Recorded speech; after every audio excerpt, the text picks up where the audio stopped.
এরকম অভিজাত অ্যাপার্টমেন্টে যে দেহ ব্যবসা চলে বাইরে থেকে দেখে বিন্দুমাত্র বোঝার উপায় নেই।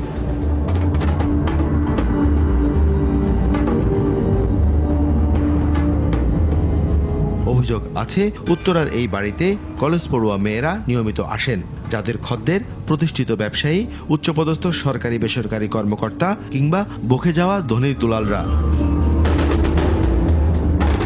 টেলিভিশন ক্যামেরার কথা শুনে হঠাৎ শুরু হয় দিকবিদিক ছোটাছুটি।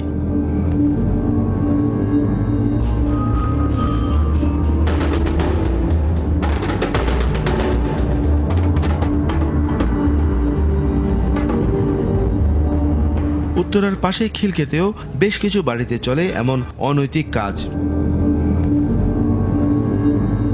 রাজধানীর ঐতিহ্যবাহী কলেজের এক শ্রেণীর মেয়েদের আনাগোনা আছে এ বাসায়। এদের কেউ বিলাসী জীবন, কেউ বা পেটের তাড়নায়, কেউ আবার কেবল জীবন উপভোগের নামে জড়িয়ে পড়ছেন অনৈতিক কাজে।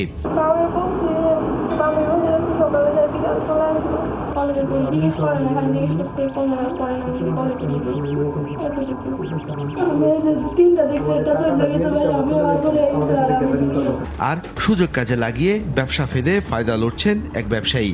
যে ফায়দার দাম বাড়াতে অনেক সময় পেশাদার যৌনকর্মীদেরও চালিয়ে দেওয়া হয় কলেজ বিশ্ববিদ্যালয়ের ছাত্রী পরিচয়ে।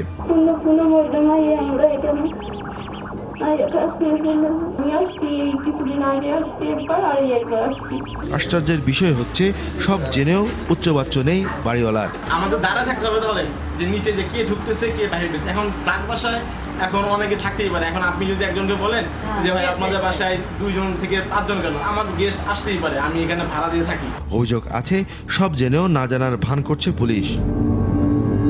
গ্রাম ও মফস্বল থেকে আসা মেয়েদের এমন অনৈতিক কাজে বাধ্য করা হচ্ছে জানিয়ে এই মানবাধিকার কর্মী বললেন, এসব কারণে সমাজ ও পরিবারে অশান্তি নেমে আসছে। তাদেরকে এমনভাবে প্রলোভিত করা হয় যে তারা বুঝতেও পারে না।